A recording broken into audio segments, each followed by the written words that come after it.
Sir ఇప్పుడు అప్పులు తీసుకునే వాళ్ళకి కొత్త నామ్స్ వచ్చాయని చెప్పారు కదా సార్, వాటి గురించి చెప్తారా? ఇది అప్పులు తీసుకునే వాళ్ళకి కాదు, అప్పులు ఇచ్చే వాళ్ళు చేయాల్సినటువంటి బాధ్యత కింద మనం చెప్పుకోవాల్సినటువంటి అవసరం ఉంటుంది.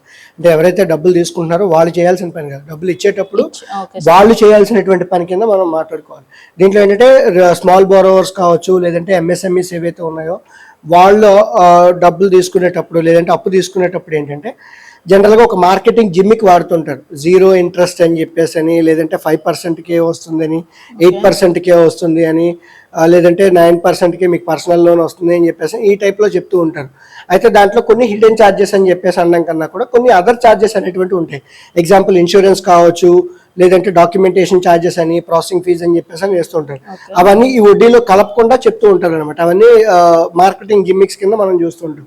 ఇక మీదట రాబోయే రోజుల్లో ఏంటి అంటే ఈ ఖర్చులు ఏవైతే ఉన్నాయో, ఇన్సూరెన్స్ కావచ్చు, డాక్యుమెంటేషన్ కావచ్చు, ప్రాసెసింగ్ కావచ్చు, ఇవన్నీ వడ్డీలోకి కలిపి టోటల్గా అప్పుడు ఎంత పడుతుంది అనేటువంటి చెప్పాలి.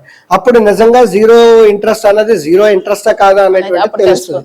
లేదా ఈ 0 ఇంట్రెస్ట్ కాకపోతే వాడికి ఏం ఇంట్రెస్ట్ ఉంది అనేటువంటిది కూడా బయటకు వచ్చేస్తుంది.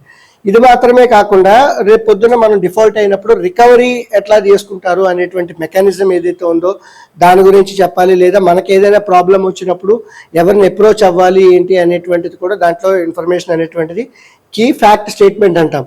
సో దాంట్లో క్లియర్ కట్గా ఓపెన్గా చెప్పి డిస్క్లోజ్ చేసి చేయాల్సినటువంటి విషయం. ఇవన్నీ ఏంటంటే ఆల్రెడీ డిజిటల్ లెండర్స్కి ఏవైతే ఉన్నాయో, అంటే లోన్ యాప్ల నుంచి వచ్చేటువంటివి కావచ్చు, లేదంటే కొన్ని డిజిటల్ ప్లాట్ఫామ్స్ ఏవైతే ఉన్నాయో, ఫిన్టెక్స్ ఏవైతే ఉన్నాయో వాటికి ఆల్రెడీ గైడ్ లైన్స్ ఉన్నాయి. ఇప్పుడు ఇక మీద ఏంటంటే బ్యాంకులకి, ఎన్బిఎఫ్సిలకు కూడా ఇది వర్తిస్తుంది అని చెప్పేసి ఆర్బీఐ ఇచ్చినటువంటి ఇన్స్ట్రక్షన్స్.